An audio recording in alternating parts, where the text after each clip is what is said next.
¿Cumplirá jamás el tratado de alto a la guerra? Esa es la pregunta que muchos se hacen hoy, mientras el mundo observa con expectativa la firma de nuevos acuerdos, el avance de negociaciones y las promesas de reconstrucción en Gaza. Las cámaras enfocan los saludos, los comunicados oficiales repiten las mismas palabras: diálogo, reconciliación, compromiso. Pero los que conocen la historia y el espíritu detrás de este conflicto saben que algo no encaja. Hamás no es una organización común. Su estructura no es solo política, sino profundamente ideológica. Su propósito declarado no es la coexistencia, sino la eliminación del adversario. Y ese adversario tiene nombre: Israel. Mientras algunos gobiernos insisten en llamarlo un actor necesario para la paz, Hamás continúa fortaleciendo su red de túneles, su arsenal y su adoctrinamiento. Cada tregua ha sido utilizada para rearmarse. Cada cese al fuego ha sido solo una estrategia para preparar la próxima ofensiva. No estamos ante un grupo dispuesto a cambiar. Estamos ante una organización que considera que cualquier tratado puede ser usado como herramienta táctica en su lucha más grande. Una lucha que ellos consideran sagrada. Una lucha que no aceptará paz duradera. Porque su meta no es el diálogo, sino la victoria total. Este video no es una opinión. Es un análisis detallado, profético y estratégico. Hoy vamos a escudriñar razones claras por las que Hamás no cumplirá con la paz ni con la seguridad. Y no lo decimos desde la política internacional, sino desde el entendimiento espiritual de los tiempos que vivimos. Mientras el mundo habla de paz, hay una preparación silenciosa para algo más, y quienes no lo vean serán sorprendidos. Antes de empezar, cuéntanos en los comentarios, ¿crees que Hamás cumplirá el tratado de paz o volverá a romperlo?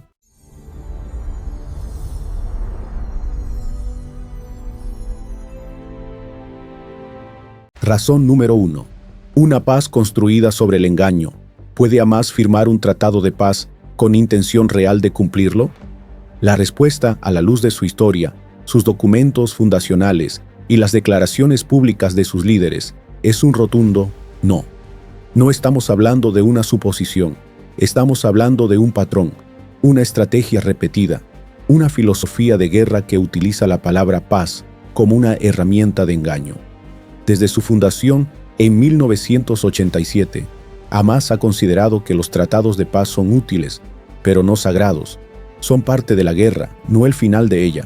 Lo que para Occidente es diplomacia, para Hamás es táctica militar. El documento fundacional de Hamás, publicado en 1988, lo afirma sin rodeos. No existe solución para la cuestión palestina excepto mediante la yihad. Las iniciativas, propuestas y conferencias internacionales son una pérdida de tiempo. Esta declaración no ha sido eliminada, no ha sido corregida. Es el corazón ideológico de la organización. Y aunque en 2017 Hamás publicó una versión revisada de su manifiesto, con un lenguaje más moderado, dejó claro que no reconoce al Estado de Israel bajo ninguna circunstancia. Mahmoud al-Zahar, uno de sus fundadores, lo expresó así: no aceptamos un Estado judío en Palestina. Ningún tratado puede cambiar eso. Palestina es del pueblo musulmán del río al mar. Ese es el lenguaje interno de Hamás, el verdadero. No el que se usa frente a las cámaras, sino el que se enseña en sus mezquitas, en sus escuelas y en sus entrenamientos. Frente a los medios, Hamás habla de alto al fuego, pero entre ellos hablan de Hudna, una tregua táctica usada históricamente por Mahoma cuando el enemigo era más fuerte. Matthew Levitt, experto en terrorismo del Washington Institute, lo explicó así: Hamás ve los altos al fuego como pausas operativas, no como el fin del conflicto, sino como una oportunidad para rearmarse y reposicionarse. Y eso es exactamente lo que han hecho. Cada vez que han aceptado una tregua, la han roto. Cada vez que han entrado en negociaciones, han utilizado ese tiempo para excavar túneles, importar armas y adoctrinar nuevas generaciones en el odio. Veamos el patrón. En 2008, después de firmar un acuerdo, comenzaron a lanzar cohetes en menos de 3 semanas. En 2014, aceptaron una tregua y la rompieron con más de 4.500 misiles. En 2021, tras un alto al fuego auspiciado por Egipto, reanudaron sus ataques pocos meses después. Y en octubre de 2023, tras aparentar calma diplomática, desataron el ataque más sangriento en décadas. La paz para Hamás es solo una fachada, una cortina de humo. Su visión no contempla la coexistencia, solo contempla la victoria total. Lo han dicho, lo han escrito, lo han demostrado. Fatih Ahmad, alto dirigente de Hamás, declaró públicamente: la lucha no terminará hasta que nuestra bandera ondee sobre toda Jerusalén y eliminemos la ocupación sionista completamente. Así piensan, así operan y así seguirán. Por eso, la primera razón por la que Hamás no cumplirá la paz y la seguridad es simple, porque nunca ha tenido la intención de hacerlo.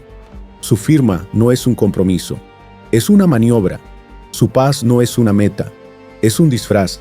Y cuando el mundo crea que la guerra terminó, será allí cuando estén más listos para empezar otra. Razón número 2. Una ideología religiosa incompatible con la paz. Hamás jamás cumplirá un tratado de paz, porque su ideología religiosa se lo impide. No estamos hablando de un grupo político común, sino de un movimiento teocrático profundamente guiado por una interpretación radical del Islam. Para Hamás, la guerra contra Israel no es una estrategia, es una obligación espiritual. Su carta fundacional, publicada en 1988, declara textualmente: Hamás es un movimiento islámico que toma el Islam como su modo de vida. No hay solución a la cuestión palestina sino mediante la yihad. Ese principio guía toda su estructura, toda su retórica y toda su visión del conflicto. La yihad en este contexto no es un esfuerzo espiritual, sino un mandato militar contra los judíos en la tierra que ellos consideran sagrada. Y ese mandato se basa en su interpretación literal del Corán. Por ejemplo, el Corán 9:14 dice: combatidlos, Alá los castigará por medio de vuestras manos. Y el Corán 5:51 ordena: oh creyentes, no toméis a judíos ni cristianos como amigos o aliados. Estas frases son el fundamento doctrinal que Hamás utiliza para justificar su rechazo absoluto a cualquier forma de paz o coexistencia. No es una posición política negociable, es para ellos un principio de fe. Yahya Sinwar, ex líder máximo de Hamás en Gaza, lo expresó con claridad en 2022. Nuestra resistencia no se detendrá. Es una obligación religiosa, no es una estrategia temporal. Es el mandato que nos dio Alá. Mahmoud al-Zahar, uno de sus fundadores, declaró públicamente: el Corán prohíbe reconocer a los judíos en Palestina. No se trata de política, es religión. Para Hamás, firmar la paz con Israel sería una traición espiritual. Ningún líder de la organización podría aceptar un acuerdo duradero sin perder autoridad entre sus propios seguidores. Y eso lo saben ellos. Y también lo sabe Irán, su principal respaldo ideológico y financiero.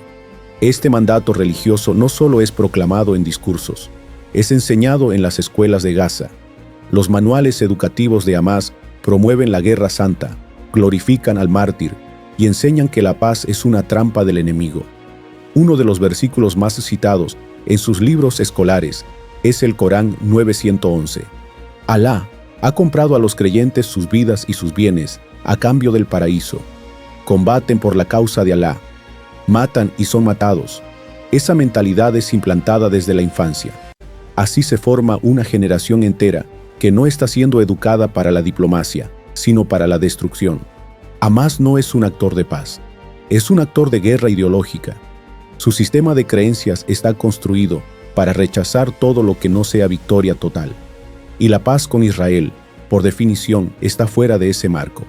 Por eso, la segunda razón por la que Hamás no cumplirá jamás un tratado de paz verdadero es porque su religión, tal como la interpretan, se lo prohíbe. Mientras esa teología siga viva, cualquier acuerdo será visto como una táctica, no como un compromiso. Porque para Hamás, firmar la paz no es fidelidad, es apostasía.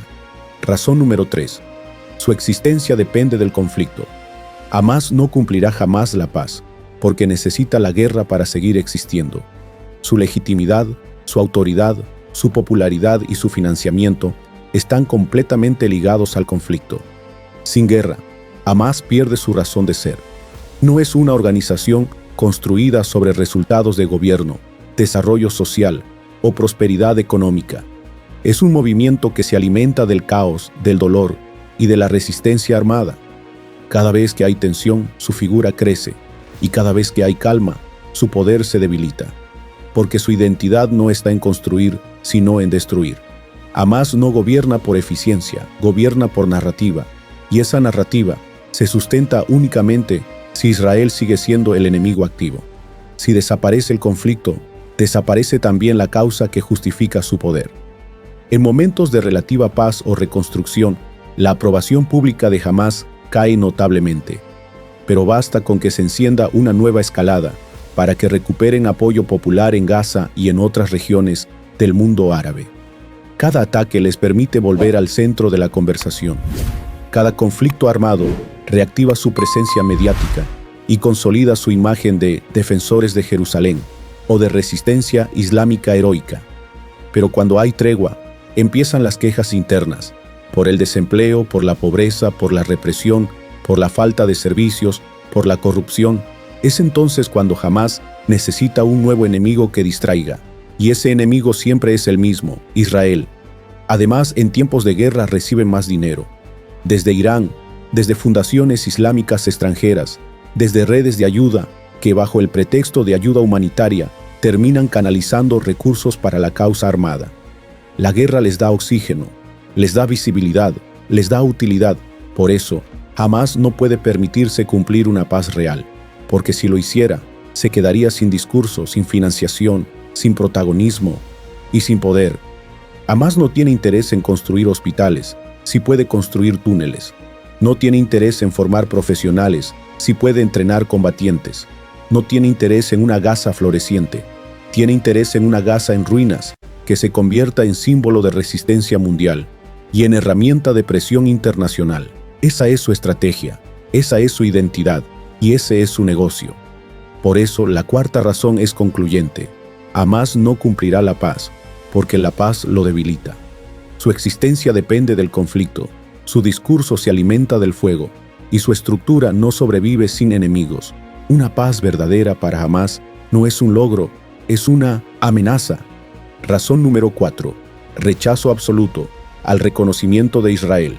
Hamás no cumplirá jamás un verdadero tratado de paz. Es porque su posición oficial, histórica y presente, es el rechazo absoluto al reconocimiento del Estado de Israel. No se trata de una diferencia de fronteras, de años, de condiciones o de procesos. Se trata de algo más profundo. El derecho mismo de Israel a existir es negado por completo por Hamás, en todos los documentos, discursos y declaraciones desde su nacimiento hasta hoy. No hay matices, no hay doble lenguaje, no hay posibilidad de reinterpretación. La postura es firme, radical y sin concesiones. Para Hamás, Israel no tiene derecho a existir bajo ninguna forma, en ningún territorio y bajo ninguna bandera. En 2017, Hamás intentó lanzar un nuevo documento político con lenguaje más diplomático. Muchos en Occidente lo interpretaron como una señal de apertura, pero en ese mismo documento, Hamás dejó claro que no reconocería a Israel bajo ningún escenario. De hecho, el documento afirmaba: la liberación completa de Palestina sigue siendo nuestra meta. No reconocemos la legitimidad de la entidad sionista. La expresión entidad sionista es la forma despectiva con la que evitan llamar a Israel por su nombre, negando así su existencia como nación reconocida. Aun cuando han participado de conversaciones indirectas, jamás han firmado un documento que implique reconocimiento mutuo, ni siquiera cuando se han sentado en acuerdos humanitarios o técnicos. Para ellos, aceptar a Israel sería claudicar ideológicamente, y esa claudicación no la permitirán. Este rechazo absoluto tiene consecuencias profundas. No solo impide la paz, sino que convierte cualquier tratado en papel mojado. Porque ¿cómo se puede construir un acuerdo duradero con alguien que no reconoce que existes? ¿Cómo puedes negociar límites, seguridad y convivencia con una organización cuya meta declarada es tu eliminación completa? No es posible. Por eso, cada firma, cada tregua, cada documento que no incluya el reconocimiento de Israel no es más que una pausa estratégica, no un pacto real. Hamás ha repetido una y otra vez: no hay lugar para Israel en Palestina. Y mientras esa frase siga siendo la base de su discurso, ningún acuerdo será más que un engaño temporal. Esta es la quinta razón, y probablemente la más clara. Jamás no cumplirá la paz, porque no reconoce a la otra parte como interlocutor legítimo. Y donde no hay reconocimiento no puede haber pacto. Donde no hay aceptación del otro, no puede haber construcción conjunta. Y donde se niega el derecho a existir, toda conversación termina siendo solo una máscara para la guerra. Después de escudriñar estas razones una por una, el panorama es claro. No se trata de una especulación política, ni de un prejuicio religioso. Es una realidad comprobada. Jamás no cumplirá la paz, porque no está diseñado para la paz. Su estructura ideológica, su visión religiosa, su historia de engaños, su dependencia del conflicto y su negación total del derecho de Israel a existir, lo convierten en un actor incompatible con cualquier pacto verdadero. Jamás no puede cumplir lo que niega, no puede proteger lo que desprecia, no puede construir lo que ha jurado destruir. Por eso, cada nuevo tratado que se firma con titulares de esperanza termina convertido en un documento manchado por la sangre de nuevas ofensivas. Cada promesa de alto al fuego es solo una pausa, una tregua estratégica, una maniobra, y cada paz que el mundo celebra es solo el respiro entre dos guerras. El creyente que escudriña sabe que estas cosas no son casualidad. Detrás de los tratados fallidos, de las cámaras, de las negociaciones y de los discursos, hay un espíritu que opera con astucia, con odio y con engaño. Y mientras el mundo dice paz y seguridad, el tiempo profético avanza en silencio. Por eso, este no es solo un análisis político, es una advertencia espiritual, una voz de alerta para la iglesia, para los que miran las señales, para los que no se dejan seducir por la ilusión de un tratado que no tiene cimiento. Lo que se firma en la tierra puede estar marcando el cumplimiento de algo escrito en los cielos. Prepárate, observa, discierne, porque la paz verdadera no la traerán los hombres, sino el príncipe de paz. Y hasta que él venga, la batalla espiritual seguirá disfrazándose de acuerdos temporales. Pero los que tienen entendimiento sabrán que el tiempo está cerca,